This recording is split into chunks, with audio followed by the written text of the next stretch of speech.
The folding chair scraped against the linoleum floor of the community center, and every head in the room turned, not because of the sound, because of what came before it. Delia Okafor set down her glass of sparkling water, not wine. She didn't drink at family functions. She always said that, always made a point of saying that. And she looked across the table at her mother-in-law with an expression that was not unkind. That was the thing that would stay with everyone who was present. It was not unkind. It was simply final. "Mama Okafor," she said, and she used the name the way you use a title you're about to retire. "I have to be honest with you. Ezra and I have discussed this. The medication?" She paused, touched the stem of her glass. "It's not something we're going to cover." The room held its breath. There were 22 people at the table, the Okafor family Easter gathering. 3 generations, folding chairs and good tablecloths, a rented hall because the family had grown too large for any one home. Ezra's aunts were there, his cousins. His uncle Raymond, who had known his father. His mother, Cecilia, 71 years old, sitting 3 seats down in a yellow dress she had ironed that morning because she still ironed her clothes for occasions, sitting very still, her hands flat on the table. Ezra did not move. He was at the end of the table, paper plate in front of him, the kind of man who took a paper plate at a family function without complaint, without comment, who filled it from the buffet without cutting anyone off, who sat where he was placed. He wore a gray shirt. He always wore gray shirts. He had driven his mother to the hall that morning in his 12-year-old Accord, and she had sat in the passenger seat and hummed something that might have been a hymn, and he had not asked what it was, because he liked not knowing. Delia was still talking. "The Ardnavir prescription. We looked into it. We did. I want you to know we were thorough. And at the monthly cost, for a condition that is, medically speaking, manageable through alternatives." "The alternatives gave her tremors," Ezra said. His voice was quiet, not sharp, not raised, just placed into the conversation the way you place a stone. Delia turned to look at him. "Ezra." "The alternatives gave her tremors," he said again. "The neurologist documented it. The tremors made it difficult for her to hold things. She dropped a cup of tea last November and burned her forearm." He paused. "You were in Miami that weekend." The room was very quiet. Delia set down her glass with deliberate care. "This isn't the place for this conversation." "You made it the place," he said. "I didn't." She looked at him for a moment, the look of a woman recalibrating, and then she turned back to Cecilia, and she said, with genuine gentleness that was somehow worse than cruelty, "Mama Okafor, there are programs, community assistance. We can help you find them." Cecilia looked at her son, not at Delia, at Ezra. And Ezra looked back at his mother, and something passed between them that had no name, the kind of communication that happens between people who have survived the same things together. And he gave the smallest nod, and his mother straightened in her chair and said, "Thank you, Delia," in a voice that cost her something. And Delia smiled, satisfied, and reached for her sparkling water. And Ezra Okafor sat at the end of the table with his paper plate and his gray shirt and said nothing further. His face was unreadable. His hands were still. His eyes. If you had been watching closely, and most people had stopped watching him by then, because he was the kind of man people stopped watching. His eyes had already gone somewhere else, somewhere calm, somewhere he had been before, somewhere he had, in fact, been planning to arrive for quite some time. Before we go further, tell me in the comments where you're watching from today. I always love seeing how far these stories travel. And if you enjoy powerful, emotional stories filled with betrayal, secrets, and unforgettable revenge, don't forget to subscribe to Black Plight Tales, because this story, it only gets crazier from here. There is a breath before the flashback, a stillness, the kind that comes after a door closes in a large house and the sound of it travels through every room before it finally disappears. Then, 11 years earlier. Ezra Okafor had come to the city with two things: a master's degree in biochemistry from a state school that nobody at cocktail parties had heard of, and a conviction, quiet, unglamorous, and absolute, that the way pharmaceutical supply chains worked in this country was wrong. Not morally wrong, he wasn't that kind of man. Strategically wrong, structurally inefficient in a way that created enormous, unnecessary gaps between what medicines existed and who could actually receive them. He had written his thesis on it. His advisor had called it ambitious. What he meant was unpublishable, unfundable, and probably correct. Ezra had taken a job at a regional distribution company called Carver Logistics, not a pharmaceutical company, a logistics company that serviced pharmaceutical distributors. He drove a used Honda Accord he'd bought from an uncle for $4,000. He rented a one-bedroom apartment above a dry cleaner and fell asleep most nights to the smell of steam and solvent, which he didn't mind. He met Cecilia for Sunday calls. He sent money home. Not dramatic amounts, but consistent, the way rainfall is consistent. The same deposit every 2 weeks, every month, every year. He was 29 when he met Delia. She was at a graduate school alumni mixer. Not his graduate school, a different one, a better one in the city's estimation.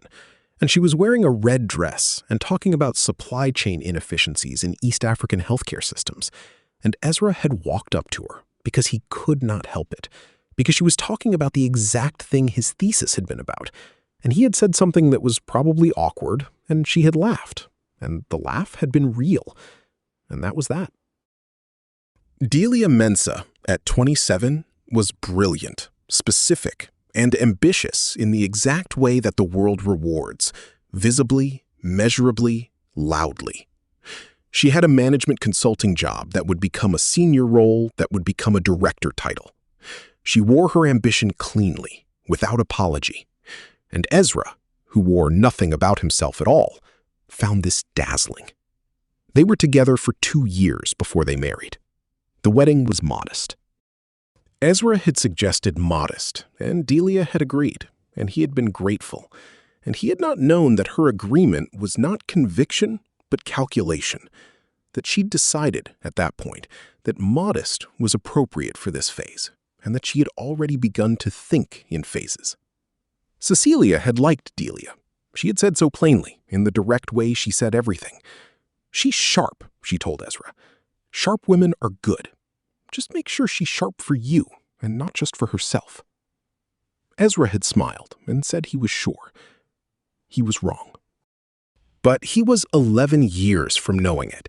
The secret began the same year as the marriage. Not a secret he kept from malice. A secret he kept the way some people keep faith. Privately, internally, because the moment you say it out loud, it stops being yours and becomes a performance. Carver Logistics had begun to struggle. The company was over-leveraged, its contracts with mid-tier distributors eroding as larger players consolidated. Ezra had been watching this for 3 years. He had also been watching, very carefully, the ownership structure of the companies that sat beneath Carver in the supply chain. The regional pharmaceutical distributors, the specialty pharmacies, the last-mile delivery operations that served rural and underserved areas. He had a theory. The theory was this: if you could acquire the equity positions in those downstream companies quietly, through a holding structure that appeared on its surface to be an unremarkable collection of logistics investments, and then, once those positions were consolidated, connect them upward to a single distribution and manufacturing partner with the right licensing relationships, you would have, without anyone noticing, assembled something that functioned like a pharmaceutical chain of national scale. Not immediately, not flashily, quietly. Over years, he used his savings, he used a small inheritance from his father, who had died when Ezra was 19. He formed an LLC called Greystone Capital Holdings, then another called Meridian Supply Partners, then a third called Volta Distribution LLC. None of them were listed anywhere near each other. None of them bore his name in any public-facing document. His attorney, a quiet, meticulous man named Calloway, who wore bow ties and had never once raised his voice, handled the structure.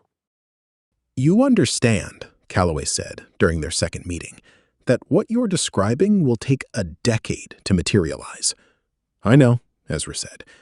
"And you understand that during that decade, you'll look to everyone around you like a man who works at a logistics company and drives an old car." "That's fine," Ezra said. Calloway had looked at him for a long moment. "Most people can't do that," he said. "Not as a compliment, as an observation." "I know," Ezra said. By year 4 of the marriage, Greystone Capital Holdings had equity positions in 11 regional pharmaceutical distributors. By year 6, through Meridian Supply Partners, it held licensing agreements with 3 specialty pharmaceutical manufacturers. By year 8, the year Delia made director, the year she started attending events that Ezra did not attend, the year she started describing their life together in terms of what it lacked, Volta Distribution LLC had completed a quiet acquisition of a mid-sized pharmaceutical chain called Arendon Health, operating across 14 states. The equity value, by conservative estimate, was somewhere above $4 billion. Ezra drove his Accord to the office. He wore gray shirts. He packed his own lunch. He did not tell Delia. Not because he didn't trust her, because he had wanted, with a specificity he could not entirely explain, to be chosen as he was.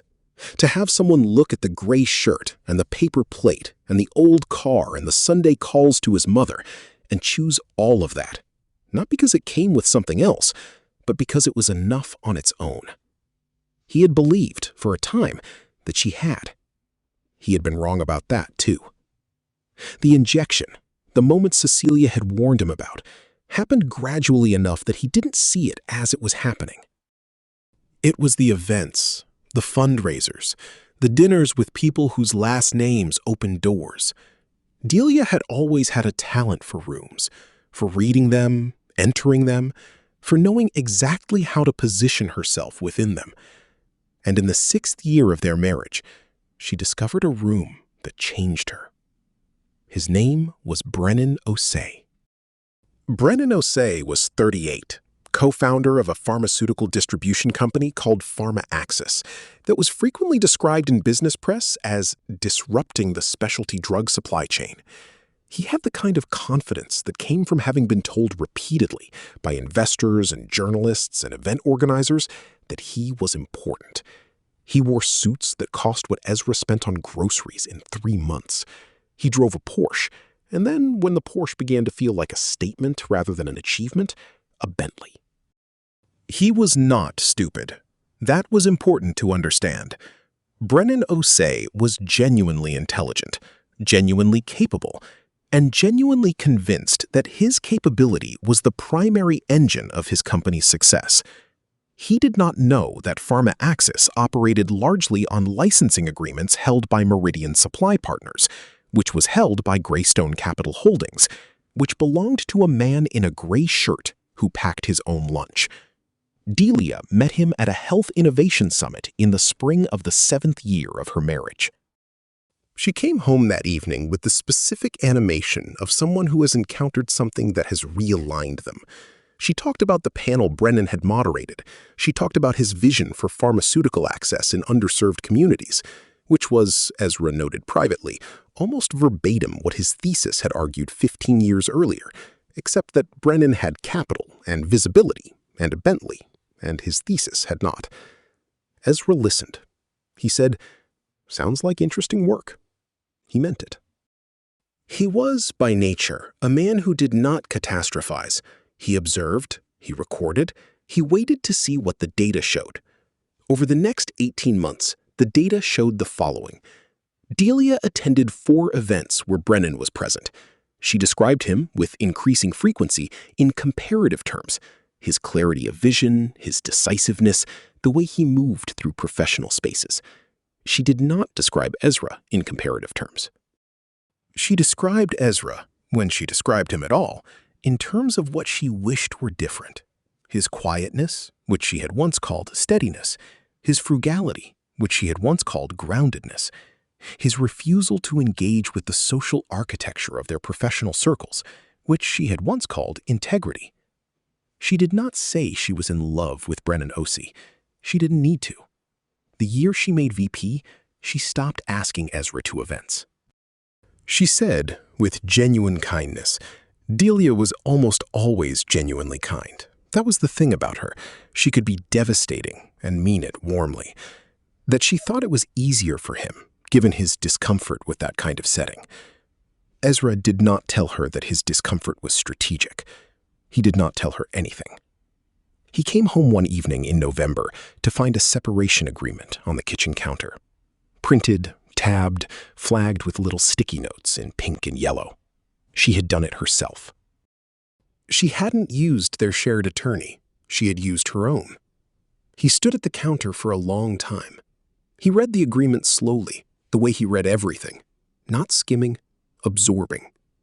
His attorney had told him, years before, that his primary legal exposure was limited because the holdings were structured in a way that predated the marriage.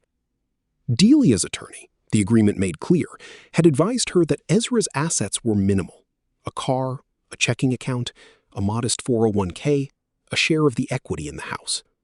That was all they could see. That was all there was to see. She had already arranged where she was going. Ezra called Calloway that night. "The separation papers arrived," he said. "I see," Calloway said.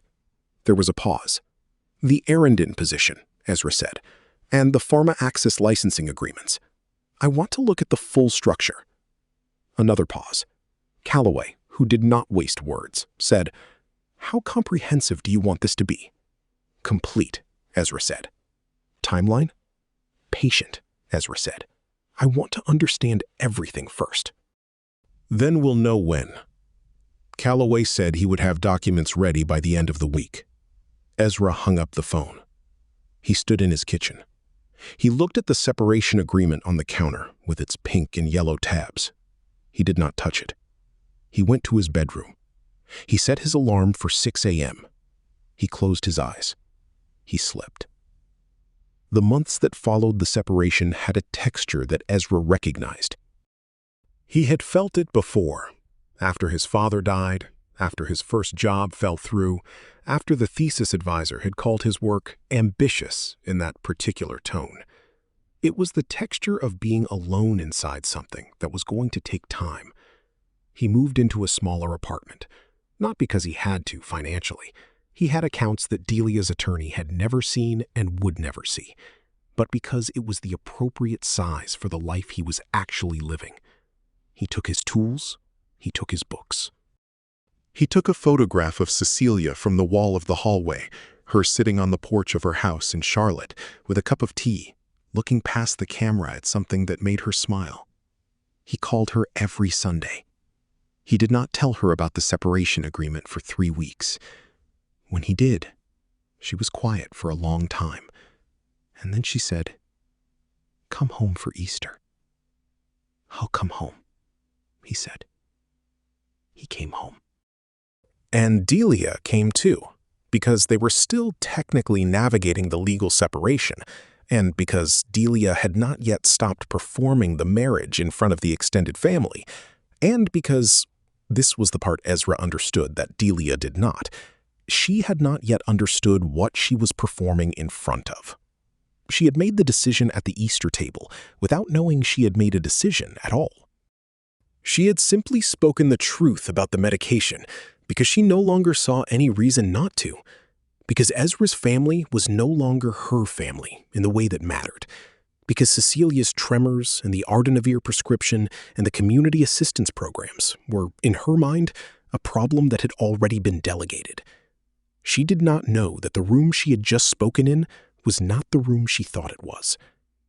Ezra said, "All right," the way some men say amen, not as agreement, but as the closing of something.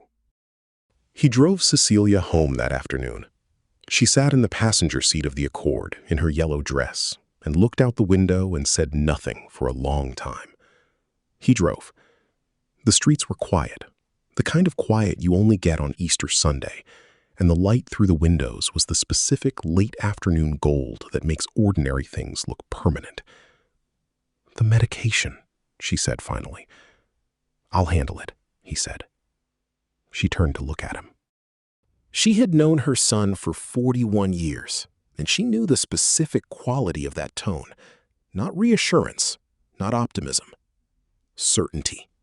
The kind you don't announce. "Ezra," she said. "Mama," he said. She turned back to the window. He drove. That evening, he sat in the parking lot of a CVS for 40 minutes after picking up a 3-month supply of Ardenavir he paid for in cash. Not because he couldn't afford it differently, because he liked the simplicity of it. He liked the clean directness of a problem solved without intermediary. Then he took his phone out and called Callaway. "The Brennan Osei situation," he said. "Pharma Access. The licensing structure through Meridian." "What would you like to know?" "Everything he doesn't." Callaway paused. Then, in the dry, effectless tone of a man who had been waiting for this call for some time. "That's a long list." "Start from the beginning," Ezra said. Here is what Brennan Osei did not know. Pharma Access had been built over 8 years into what appeared to be an independent, vertically integrated pharmaceutical distribution and specialty pharmacy operation. It served 41 states. It had 400 employees. Its annual revenue was reported in the last fiscal year at approximately $900 million. What Brennan's financial advisors had never fully mapped was the licensing structure. Pharma Access operated under 3 core pharmaceutical licensing agreements for the distribution of specialty biologics, for the processing of Schedule II controlled substances in a clinical context, and for the direct-to-patient delivery model that formed the backbone of its most profitable vertical. These licenses had been issued to and were held by a corporate entity called Meridian Supply Partners. Meridian Supply Partners was wholly owned by Greystone Capital Holdings. Greystone Capital Holdings was Ezra Okafor. Beyond the licenses, through a series of secondary acquisitions that Callaway had executed with the precision and visibility of a chess move made at 2 a.m. in an empty room, Greystone Capital Holdings had accumulated, over 7 years, a 53.4% equity stake in Pharma Access itself, purchased through 3 separate shell entities across 6 tranches in amounts that individually fell beneath disclosure thresholds. The stake had never been consolidated on any single public document. No single filing had made Ezra visible. Until Callaway filed the consolidated ownership disclosure with the SEC on a Wednesday morning in late April at 9:07 a.m. The disclosure, a Form SC-13D, named Greystone Capital Holdings as the beneficial owner of 53.4% of Pharma Access, Inc. It named the ultimate controlling party as Ezra A. Okafor. The filing went live at 9:11 a.m. At 9:14 a.m., Callaway sent a certified letter to Pharma Access's board of directors notifying them that the majority shareholder was exercising his right to call an emergency board meeting to be held within 10 business days, at which the board would be asked to address a number of structural and governance concerns. At 9:22 a.m., Callaway sent a second letter, this one to Meridian Supply Partners licensing administrator, notifying them that, effective in 30 days, the 3 core pharmaceutical licensing agreements currently held by Meridian and extended to Pharma Access would be subject to formal review and would not renew automatically at their current terms. Pharma Access's stock, which traded on the NASDAQ under the ticker PAXS, opened at $47.12.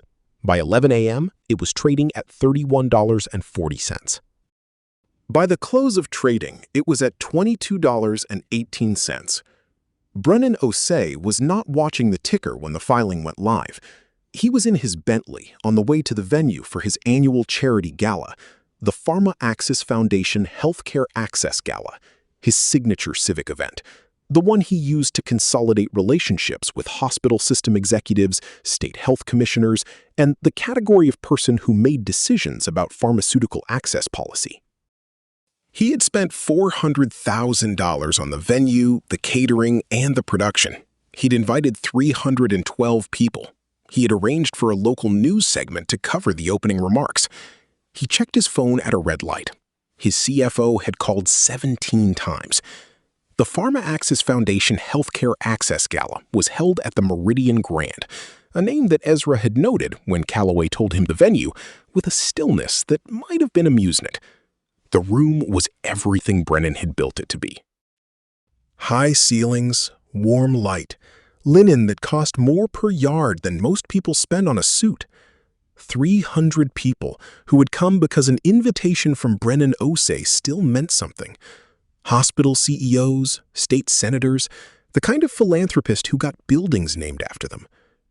The centerpieces were orchids. The program was printed on cardstock that was thick enough to leave an impression. Ezra arrived at 7:45 p.m.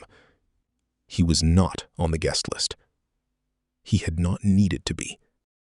He was the majority shareholder of the organization, whose foundation was hosting the event. He had called the venue's general manager that afternoon, quietly, without drama, and explained the situation. And the general manager, who had done enough events to understand when someone's authority superseded a guest list, had simply said, "Of course, Mr. Okafor." He wore a gray suit, not his gray shirt. This was a gala, and he owned one gray suit that he wore to occasions that required it. It fit him well in the way that clothes fit men who don't care about clothes, but have the kind of body that makes it irrelevant. He walked in without announcing himself. He found a position near the back of the room, close enough to see the stage, far enough that he was not immediately visible. Brennan was already at the front, working the room the way he always worked rooms. The laugh, the handshake, the arm around the shoulder of the hospital CEO from the Midwest. The particular lean-in that signaled that whatever you were saying was the most important thing being said anywhere in the room at this moment. He had not yet seen the stock price. Or he had seen it and had decided, in the way of men whose confidence is a structural feature rather than a response to evidence, that it was temporary. Delia was there. She was standing with a group near the bar, in a blue dress that Ezra recognized. She'd bought it for a conference 2 years ago, and he'd told her she looked beautiful. And she had smiled and said thank you in the way you say thank you when you already know. She was laughing at something. She looked by any external measure like someone who had arrived at exactly the life she had intended. She had not seen him. He did not go to her. He stood at the back of the room and watched the room. At 8:15, Brennan took the stage for his opening remarks. The room quieted with the particular efficiency of a crowd that has been organized around a single gravitational point. "Good evening," Brennan said. His voice was warm, assured, the voice of a man who had given speeches for long enough that he no longer thought about giving them. "I want to start by saying, this room is everything. What you represent, collectively, the partnerships, the policy work, the commitment to making pharmaceutical access a right and not a privilege. This is why we do what we do at Pharma Access." Polite applause, the kind that signals agreement, not enthusiasm. "I also want to acknowledge," he said, "because some of you may have seen some market movement today."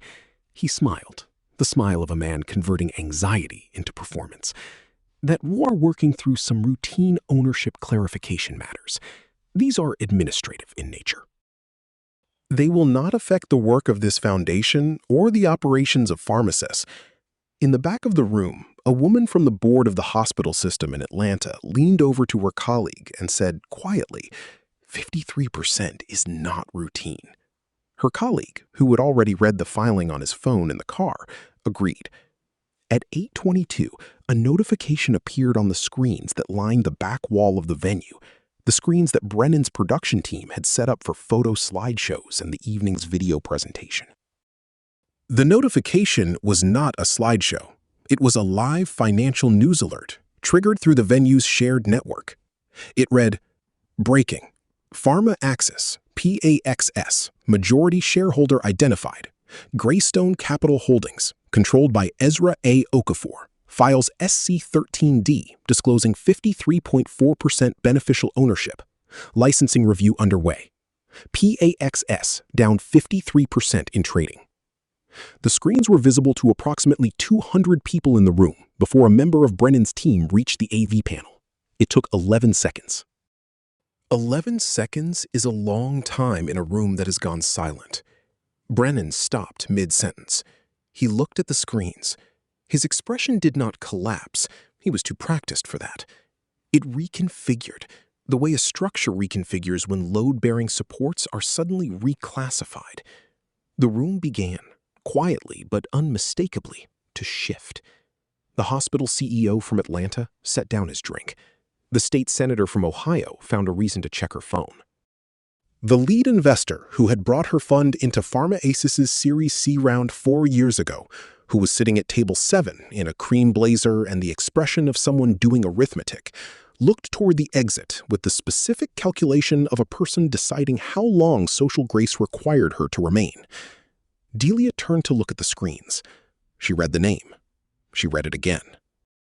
She turned slowly, the way you turn when something has happened that requires a full reorientation of your understanding of a room. And her eyes moved through the crowd in the instinctive, searching way of someone who has just understood that they have been standing in a place without knowing what the place was.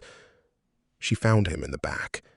He was standing still, hands at his sides, gray suit, watching the stage. He was not looking at her. He was watching Brennan with the quiet, unreadable attention of someone observing a conclusion they had already predicted. She walked toward him. He saw her coming. He waited. She stopped in front of him. The noise of the room, the murmuring, the chair legs, the sound of people deciding whether to stay or go, built around them like water rising. "Ezra," she said. He looked at her. "The company," she said. "Brennan's company. You... How?" She stopped. She started again. "How long?" 7 years, he said. The word hit her differently than she expected. Not like a revelation, like a recognition. The specific feeling of understanding that a thing you believed to be a coincidence was, in fact, always a structure. She looked at him. She looked at his gray suit.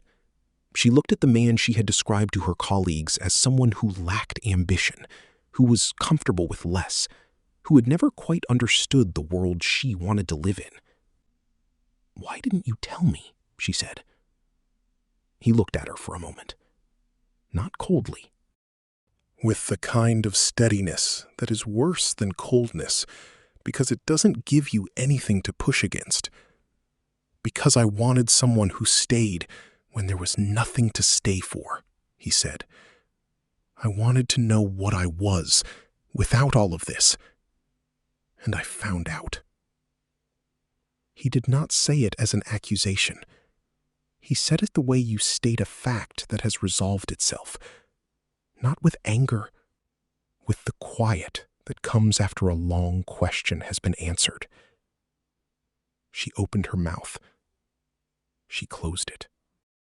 He nodded once. Not goodbye, not acknowledgement, just the punctuation of a sentence he had finished. And he turned and walked toward the exit. He did not look at Brennan. He did not look at the screens. He did not look back. He sat in his Accord in the parking garage for 20 minutes. He called Cecilia. "How are you feeling?" he asked. "Better," she said. "The new prescription. Whatever you sorted out." A pause. "Are you all right?" "Yes," he said. "Where are you?" "In a parking lot," he said. She was quiet for a moment. Then, in the dry way she had, the way that had always made him feel that the world was more manageable than it appeared. "You and your parking lots." He almost smiled. "Go home, Ezra," she said. "Yes, ma'am," he said. He started the car. he drove home. He took the long way, through the part of the city where the streets were wide and mostly empty at this hour, past the hardware store that had been there since before he arrived, past the dry cleaner that used to be below his first apartment. He drove the way he drove everything, steady, unhurried, neither fast nor slow. 6 months after the gala, Brennan Osei's name no longer opened the doors it had opened. This was not a dramatic event. It happened the way most real collapses happen, incrementally, administratively, in the form of emails that went unanswered longer than they used to, calendar holds that got quietly moved, introductions that were offered with a slightly different energy than before. Pharma Axis, under the interim governance structure put in place following Greystone's majority disclosure, was restructured. Several of the licensing agreements were renegotiated under new terms. The company's valuation, adjusted for the ownership correction, was restated. The Series C investors exercised their ratchet provisions. 2 of the 3 board members Brennan had personally appointed resigned before the emergency meeting. Brennan's personal equity position, once valued at north of $100 million on paper, was corrected downward through a combination of dilution and renegotiated terms that his attorneys were still working through. He maintained an advisory role, not executive, advisory, because he knew the operational relationships in a way that had value, and because Ezra, through Calloway, had made clear that there was no personal malice in any of this. It was structural. It had always been structural. Brennan moved to a smaller office in a co-working space on the east side of the city. He still wore good suits, but the Bentley was gone. Not dramatically, not repossessed, simply quietly sold and replaced with something reasonable. And the event invitations had thinned to the kind that came from organizations that were still figuring out who he was now. He was 39. He was not broken, but he was, for the first time in a long time, in a room he didn't control. Delia left the gala that night in an Uber. The months that followed were quiet in the way that erosion is quiet. The friends who had gathered around the version of her life that included Brennan's name and Brennan's events and the particular social altitude that came with both of those things, those friends did not disappear. They simply redistributed, gradually, naturally, in the way of people who were never attached to her specifically, but to the version of a room she had been able to provide access to. She was 38 years old, brilliant, specific, and sitting in a life that was smaller than the one she had designed. She thought about Ezra sometimes, not with longing. She was too honest with herself for that, which was perhaps the thing about her that had always been true, regardless of everything else. She thought about him with something more complicated, the dawning understanding that she had looked at a man and seen the gray shirt and the paper plate and the old car and called it a ceiling, when in fact it was a floor, the specific, solid, unglamorous foundation of someone who had already decided who he was. She had confused the absence of performance for the absence of substance. She had been very smart about many things. She had been wrong about this. Ezra Okafor, 41 years old, drove his Accord to his mother's house in Charlotte on the first Sunday of every month. He had bought the house. Not obviously, not with a bow on it and a dramatic gesture, but through a title transfer that Cecilia had agreed to after he explained it to her in the way he explained everything, plainly, completely, without embellishment. She had asked him once where the money came from, and he had told her, and she had been quiet for a long time. And then she had said, "Your father would say you always were a patient boy," which was both a compliment and a diagnosis. The Ardnovir was covered now, not by community assistance programs, not by appeals to Delia's sense of obligation, but through a foundation that Greystone Capital Holdings had endowed specifically for pharmaceutical access in underserved communities. It was not named after anyone. Ezra had been firm about that. It was simply a fund administered by people who knew what they were doing, providing coverage for medications that people needed. He sat on Cecilia's porch on a Sunday afternoon in late October, 6 months after the gala, in a gray shirt and worn jeans, with a cup of coffee. The light was the kind of October light that has a quality of finality to it. Not sad, just honest. The light of things that have been what they were and are settling into what they will be. Cecilia came out with her own cup and sat in the chair beside him.